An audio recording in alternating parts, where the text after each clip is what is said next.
Hi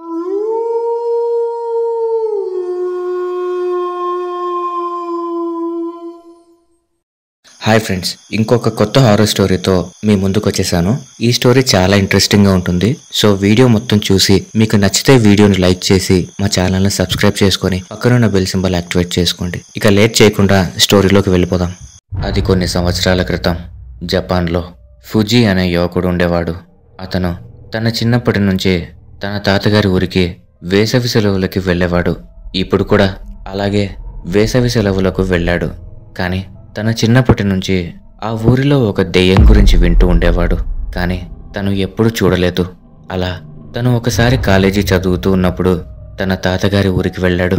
అది ఓ వేసవి కాలం. రాత్రి బాగా కబుర్లు చెప్పుకొని అంతా నిద్రపోదాం అనుకున్నారు. కానీ తనకు నిద్ర రాలేదు. వేసవి, కరెంటు లేదు. బయట నిద్రపోదాం అన్నాడు.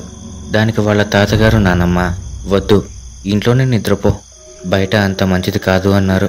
కానీ వాళ్ళ మాటలు పెడచెవిన పెట్టి బయట నిద్రపోయాడు ఫూజీ.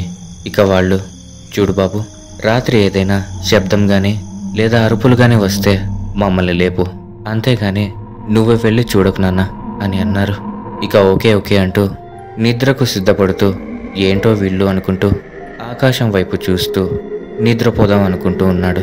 వెన్నెల పువ్వులు కాస్తుంది, చుక్కలు, చెట్లు, ఇలా అందమైన అనుభూతిని పొందుతూ మెల్లిగా నిద్రపోయాడు. అర్ధరాత్రి కావస్తోంది. దూరంగా ఏవో కుక్కలు అరుస్తూ ఉన్నాయి, అలాగే గుడ్లగూబలు అరుస్తూ ఉన్నాయి. అంతలో ఏదో నీళ్ల శబ్దం వినపడి సడన్గా మెలకువ వచ్చింది ఫూజీకి. ఏంటోలే అనుకుంటూ మళ్ళీ నిద్రపోయాడు. కాసేపటి తర్వాత మళ్ళీ అదే శబ్దం.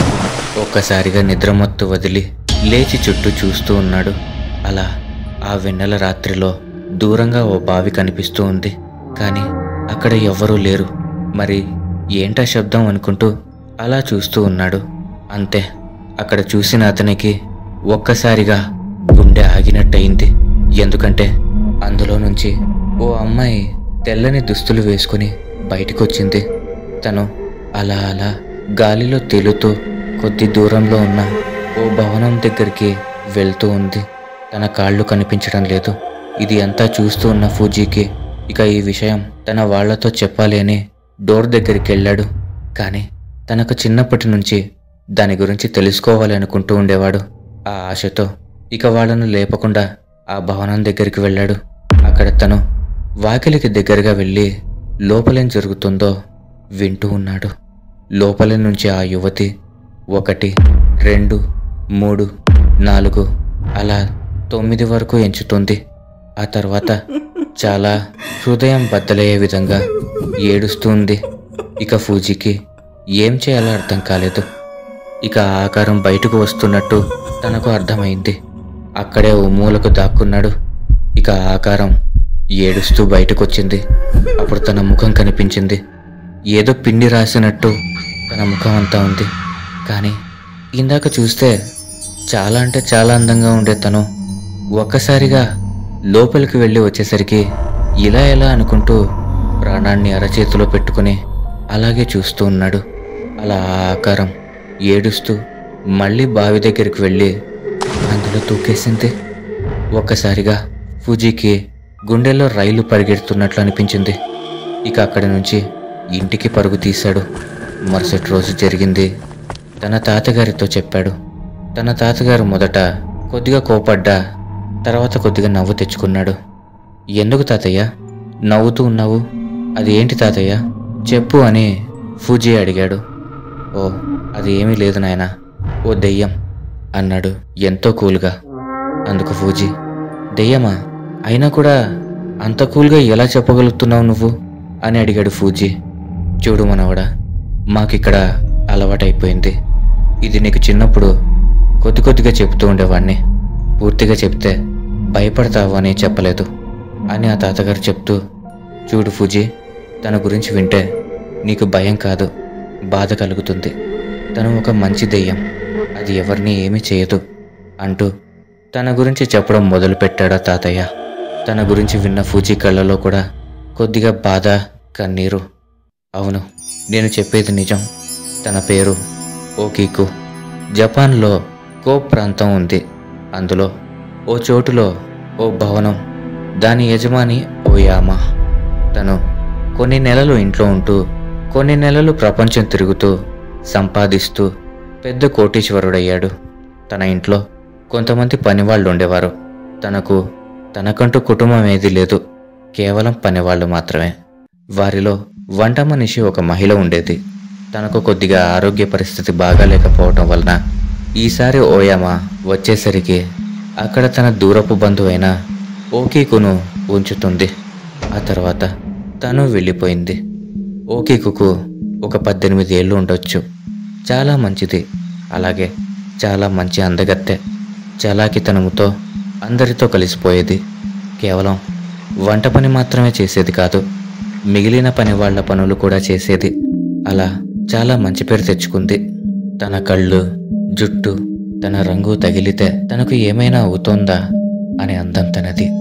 తన మంచితనం, తన అందం ఇవన్నీ చూసి ఎవరు తను పని మనిషి అంటే నమ్మేవారు కాదు. కానీ అవే తన పాలిట శాపాలవుతాయని తనకు తెలియలేదు. ఓయామా ఓకీకు మీద కన్ను వేశాడు. ఎలా అయినా తనను పొందాలి అని అనుకున్నాడు. తన కోరిక తీర్చమని అడిగాడు. తను కాదు అంది. కన్నెర్ర చేశాడు.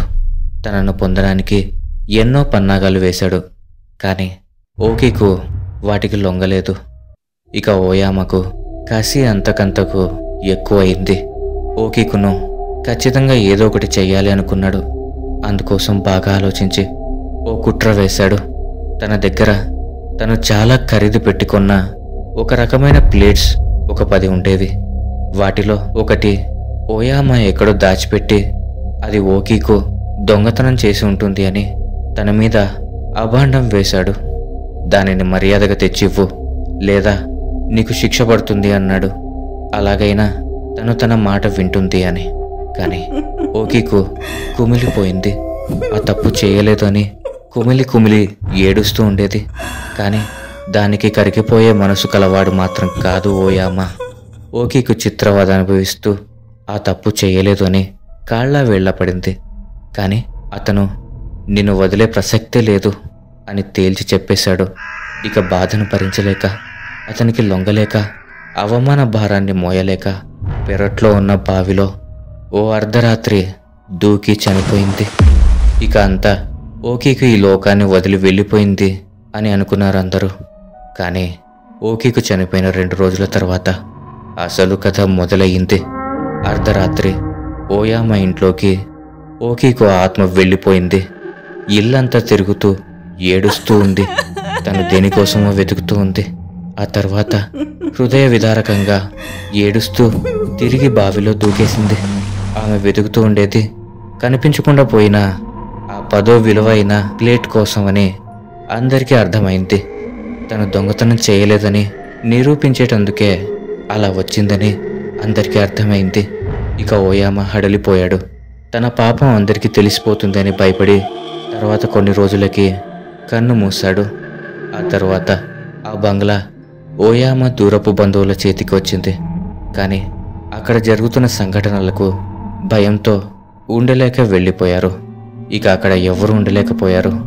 తను ఏ పాపం చేయలేదు అని తెలిపేందుకు తను ఆ బంగ్లాలోకి రావటం, ఏడవటం, వెతుకులాట చేయడం జరుగుతూనే ఉంది. ఇది ఓకీకు కథ. కానీ కాలక్రమేణా దీనికి చాలామంది ఇంకో రకంగా చెప్తూ ఉన్నారు.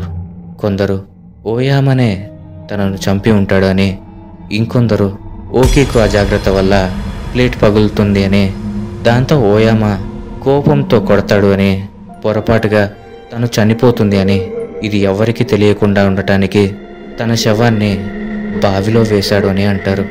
కానీ వీటిని పెద్దగా ఎవరూ నమ్మకపోయినా మొదటిది మాత్రం అంతా నమ్ముతారు. ఏది ఏమైనా చేయని తప్పుకు బాధపడి ఓకీకు చనిపోయింది. ఇప్పటికీ తను అక్కడే తిరుగుతూ తను చేయని తప్పును నిరూపించుకోవడానికి తిరుగుతూ ఉంటుంది అని అందరూ అంటూ ఉంటారు. ఇది నేను చాలా ఆర్టికల్స్ ఇంకా చాలా చోట్ల విన్న చూసిన నిజమైన కథ. బట్ ఓకీకు మాత్రమే కాదు, ఇలా నిజమైన దయ్యాలను మీకు పరిచయం చేయాలి అని నేను అనుకుంటూ ఉన్నాను.